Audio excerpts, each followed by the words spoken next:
जय हे भारत भाग्य विधाता। पंजाब सिंध गुजरात मराठा द्राविड़ उत्कल बंगा, विंध्य हिमाचल यमुना गंगा उच्छल जलधि तरंगा। तव शुभ नामे जागे, तव शुभ आशीष मांगे, गाहे तव जय गाथा। जन गण मंगल दायक जय हे भारत भाग्य विधाता।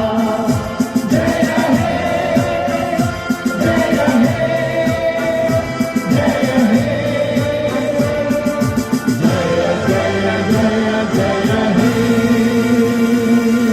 ಇದ್ದೇವೆ ನಾವೆಲ್ಲ ಅವರು ಈಗ ಹೇಳಿದಂತೆ ನಾವು ರಾಷ್ಟ್ರ ಪ್ರೇಮಿಗಳು. ರಾಷ್ಟ್ರವನ್ನು ಬಿಟ್ಟು ನಾವಿರ್ಲಿಕ್ಕೆ ಸಾಧ್ಯ ಇಲ್ಲ, ರಾಷ್ಟ್ರವನ್ನು ಬಿಟ್ಟು ನಾವು ಹೊರಗೆ ಹೋಗ್ಲಿಕ್ಕೂ ಸಾಧ್ಯ ಇಲ್ಲ.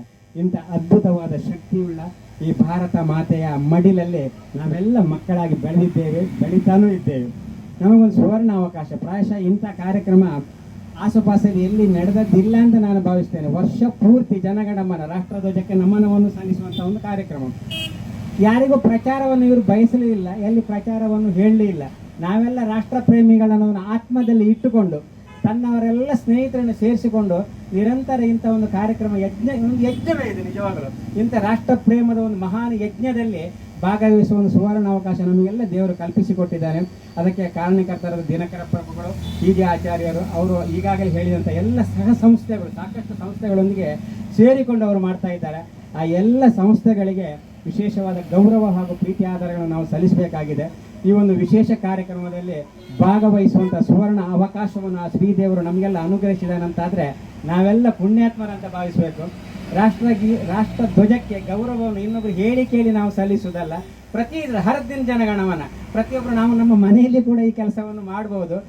ಎಲ್ಲ ಕೆಲಸದ ಒಟ್ಟಿಗೆ ಒಂದು 5 ನಿಮಿಷ ದೇಶ ಪ್ರೇಮದ ಬಗ್ಗೆ ಜನಗಣಮನ ದೇವ್ರ ಮುಂದೆ ನಿಂತು ಹಾಡುವಾಗೆ ಧ್ವಜಾರೋಹಣ ಮಾಡಬೇಕಾಗಿಲ್ಲ.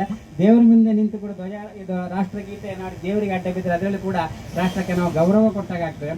ಪ್ರಾಯಶಃ ಇನ್ನು ಹೆಚ್ಚು ನಾನು ಹೇಳಲಿಕ್ಕೆ ಬಯಸಿಲ್ಲ, ಕಾಲಾವಕಾಶ ಕಡಿಮೆ ಉಂಟು. ಎಲ್ಲ ಒಂದು 2 ನಿಮಿಷದಲ್ಲಿ ಮುಗಿಸಬೇಕಾದ ಒಂದು ಅತ್ಯಂತ ವಿಶೇಷ ವಿಜೃಂಭಣೆಯ ಕಾರ್ಯಕ್ರಮ. ಯಾಕಂದ್ರೆ ಜನ ಸೇರಿದರೆ ವಿಜೃಂಭಣೆ, ಅಲಂಕಾರ ಮಾಡಿದರೆ ವಿಜೃಂಭಣೆ ಅಂತ ಅಲ್ಲ. ದೇಶದ ಭಕ್ತಿಯ ಗೀತೆಯಲ್ಲಿ ನಾವೆಲ್ಲ ಭಾಗವಹಿಸಿದ್ದಾರೆ ಅಂತ ಹೇಳಿದ್ರೆ ಅದು ದೊಡ್ಡ ವಿಜೃಂಭಣೆ, ದೊಡ್ಡ ಸುವರ್ಣ ಅವಕಾಶ. ಇದಕ್ಕೆ ನನಗೆ ಈ ಒಂದು ಸುವರ್ಣ ಅವಕಾಶದಲ್ಲಿ ಭಾಗವಹಿಸಲಿಕ್ಕೆ ಅವಕಾಶ ಮಾಡಿಕೊಟ್ಟ ದಿನಕರ ಪ್ರಭು, TJ ಆಚಾರ್ಯವರು ಹಾಗೂ ಅವರು ಈಗಾಗಲೇ ಹೇಳಿದ ಎಲ್ಲ ಸಹ ಸಂಸ್ಥೆಗಳಿಗೆ ತುಂಬು ಹೃದಯದ ಕೃತಜ್ಞತೆಗಳನ್ನು ಸಲ್ಲಿಸಿ ಈ ಒಂದು ರಾಷ್ಟ್ರ ಪ್ರೇಮದ ಕಾರ್ಯಕ್ರಮ ನಿರಂತರವಾಗಿ ನಮ್ಮ ಹೆಬ್ರಿಯಲ್ಲಿ ಇಲ್ಲಿ ಮಾತ್ರ ಅಲ್ಲ ಎಲ್ಲ ನಡೆಯುವಂತಾಗಲಿ. ದೇಶವಾದ ಯಜ್ಞದಲ್ಲಿ ಭಾಗವಹಿಸಲು ನನಗೆ ಅವಕಾಶ ಕೊಟ್ಟಂಥವ್ರು ಎಲ್ಲರಿಗೂ ಗುರು ಹಿರಿಯರಿಗೆ ನಮಸ್ಕಾರ, ವಂದನೆಗಳು, ಥ್ಯಾಂಕ್ಸ್ ಅಂತ ಹೇಳಲಿಕ್ಕೆ ಇಷ್ಟಪಡ್ತೀನಿ. ಎಲ್ಲರಿಗಿಂತ ಹೆಚ್ಚಾಗಿ ನಮ್ಮ ಸತೀಶ್ ಸರ್, ನಮ್ಮ ಸ್ನೇಹಿತರು, ಅವರು ನನಗೆ ಇವತ್ತು ಜೀವನದಲ್ಲಿ ಒಂದು ಡೈರಿಯಲ್ಲಿ ನಾನು ಗುರುತು ಹಾಕೊಳ್ಳುವಂಥ ಒಂದು ವಿಚಾರನ ನನಗೆ ಕೊಟ್ಟಿದ್ದಾರೆ. ಅವರಿಗೆ ನಾನು ತುಂಬ ಧನ್ಯವಾದಗಳನ್ನು ತಿಳಿಸ್ತೀನಿ. Thank you so much sir. ನನಗಿದು ನೋಡಿ ಎಷ್ಟು ಇದಾಯಿತು ಅಂದರೆ, ಈಗ ನಾವು ಮೈಸೂರಲ್ಲಿ ಕಾರ್ಯಕ್ರಮ ಮಾಡಲೇಬೇಕು ಅಂತೇಳಿ ನಾನು ಇಲ್ಲೇ ಮನಸ್ಸಿನಲ್ಲಿ ಮಾಡ್ಕೊಂಡಿದ್ದೀನಿ. ನಮ್ಮ ಆದಷ್ಟು ಬೇಗ ನಮ್ಮ ಎಲ್ಲ ಹೋಟೆಲ್ಗಳಲ್ಲಿ ಬೆಳಗ್ಗೆ ಇದೊಂದು ಕಾರ್ಯಕ್ರಮ ಇಡಬೇಕು. ನಮಗೆ ಇದೊಂದು ಖುಷಿ, ಹೆಮ್ಮೆ ವಿಚಾರ.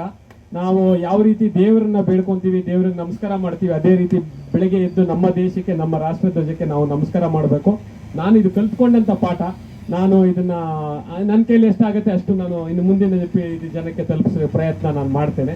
ನಿಮ್ಮ ಹೆಬ್ರಿಯಲ್ಲಿ ಏನೇ ಕಾರ್ಯಕ್ರಮ ಇದ್ರು ದಯವಿಟ್ಟು ನಮಗೊಂದು ಅಳಿಲು ಸೇವೆ ಮಾಡೋ ಅವಕಾಶ ಮಾಡಿಕೊಡಿ. ನಮ್ಮ ಜಾಗೃತಿ ಕ್ಲಬ್ ವತಿಯಿಂದ ನಮ್ಗೆ ಏನಾಗ್ತದೆ ಅದನ್ನು ನಾವು ಮಾಡಿಕೊಡ್ತೀವಿ. ನಮ್ಮ ಸೇವೆ ನಮಗೇನು ಅಲ್ಲೇ ಮೈಸೂರಲ್ಲೇ ಮಾಡಬೇಕು ಅಂತ ಏನಿಲ್ಲ, ಇಲ್ಲ ನಮಗೆ ಹೆಸರಿನ ಅವಶ್ಯಕತೆಯೂ ಇಲ್ಲ. ಜನಕ್ಕೆ ಮುಟ್ಟಬೇಕು, ಯಾವ್ದಾದ್ರು ಒಂದು ಒಳ್ಳೆ ಸೇವೆ ದೇಶದ ಗುರಿಯಲ್ಲಿ ಇಟ್ಕೊಂಡು ನಾವು ಮಾಡ್ಲಿಕ್ಕೆ ರೆಡಿ ಇದ್ದೀವಿ ಸರ್. ನೀವು ಎಂಥ ಟೈಮಲ್ಲಾದ್ರು ಫೋನ್ ಮಾಡಿ, ನಾವಿದ್ದೇವೆ ಸರ್. ನಾವು 15 ಜನ ಇದ್ದೇವೆ ಕ್ಲಬ್ಬಲ್ಲಿ. ನೀವು ಎಷ್ಟೊತ್ತಲ್ಲಿ ನೆನೆಸಿದ್ರು ನಾವಿದ್ದೇವೆ, ದೇಶಕ್ಕೋಸ್ಕರ ನಾವಿದ್ದೇವೆ ಸರ್. ಅಷ್ಟು ಹೇಳ್ತೇವೆ. ಬಂದು ಥ್ಯಾಂಕ್ ಯು.